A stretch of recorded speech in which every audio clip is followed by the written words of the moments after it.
kan how to power kan chief minister zom takhian ina hey asoi fo chu wages tiam jok hlo niam jok te hlo kan pelo thin hi atia ke phei chu forest a hian ka lo nga ang reng viawa hei kan han di la sarkar state sarkar poisa pu ula athang chu atia chu tiang khopa enge pachia jok te mangai ani na angin ke ni department poimin mangai hleng ka ria tuna hian kuwa chungchanga kuwa training na turin cheng noi li min wan di la kan di la chu po chu min approve saka tiang chuanin kuwa chin dan le system takin technology rang mithiam expert te na zirtir na hi kan pedon ani chu tiang chuan boinia kuwa tam le hatianga har satna nei te po khatiang khanin boinia hianin ma kan lak pui dona mania ri si thandong khanin zampui tlang dung lampang ka han kala an kuwa lo upate to boka atam na sak mai ha chek tlang dung ai chuan tam na sak ani chu tiang chu ani chu bang chuanin kan har satna tele kan du te ria in kan pu hian na enhancement of the economic value of existing arecanut plantation in Colosseum le mamita hemi hi crore sari 7.45 crore hi NEC nuaya tuna hianin priority amin pein tiang chon poisai kan huwa tuna hian tender chho mek ania tender hi lati fello deu ania chu bang chuanin hemi speaker không ai na sei lai khan atam tele kang mei tuar ho khang ho kha trần pui na anh em om thêm ti kha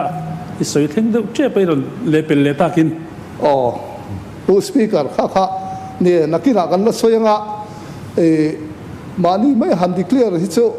eng lo theya eng ange ni adin hun eng ange ni an tam dan te upat wanga lo tam toy mote ni china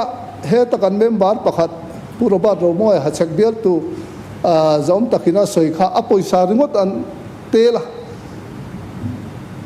akung en kol na lampang kha poisan seng le si lo te hi achan te pon yang tiang khanin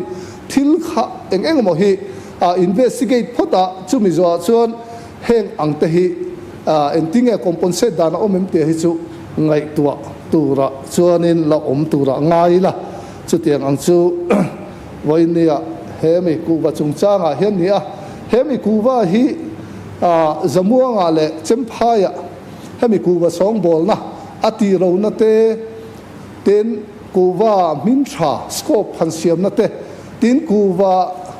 na le kuwa hemi khena tanga plate te le chi sang a by product thei turin chu tiang chuanin he project hian aking tel ani chu tiang chuanin he project ina akin tel sang hi atam khop maya chu bang chuan kuwa ching tu te hi chuanin na satakin ma kan son ka ringa hemi hama ananda ti kha khami te po khanin andu dan khachu alian angreng khop mai chu tiang ang te chu voinia kuwa chungchanga te po hianin kan han tong chho ani tin naba ta tang hianin kuwa approach road kan ti link road te Robert Ling road te hi voinia kan huve nuala chung te po chu lai mek te tho mek te omrualin ten PCC always the road siam te voinia kan nei nual ani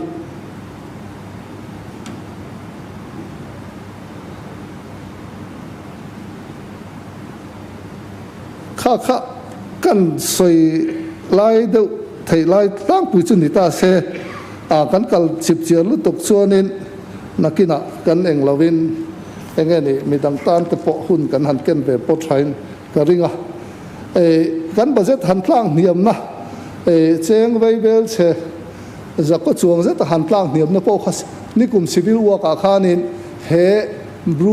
broom go down ta he sakna tu rakha ania khang zong han pe thak voinia khami kha tho ani to chu bang chuanin athar hilati lo le ania aria chuanin na sa takin ron pung chho le tura tangai ti kha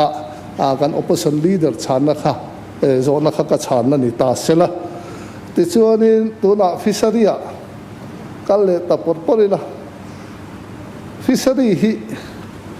amak ang reng khop ma he fishery kan changa fishery atang hianin fishery a hianin hemi kan han ni ve chung lei lo te a hianin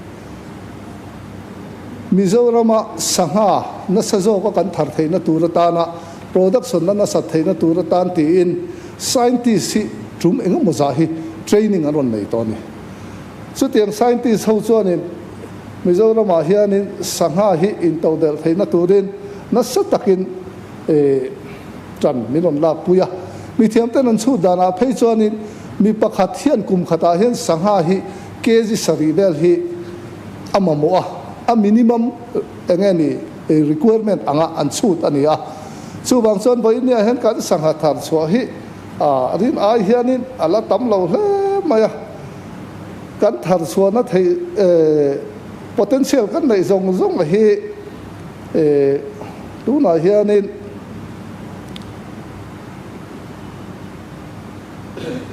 potential kan nei zong zong hi atang hianin tu na hianin 25% of mobile so hi voi ne hianin kan la khoi ania chu bang chuanin sangha hi thar chua tam na turin tuna hianin kan potential nei zong zong ang kan chu hi hectare sing ni sangli ania voi ne hian hectare sanga zariat somriat 0.08 hectares 24.5% so hi voi ne hen sangha hian ma kan la lak na ania ti chon sangha dil nei mihring sing khat sangriat zanga som pakua lai oma chut ania kum khata kan thar chwa hi singa sangli zasari 0.50 quintal kan thara hemi hi 4.8% bel chobani chu tiang ang chu ani wang chuanin sangha kan thar hi alatlem em ema tin khoi tur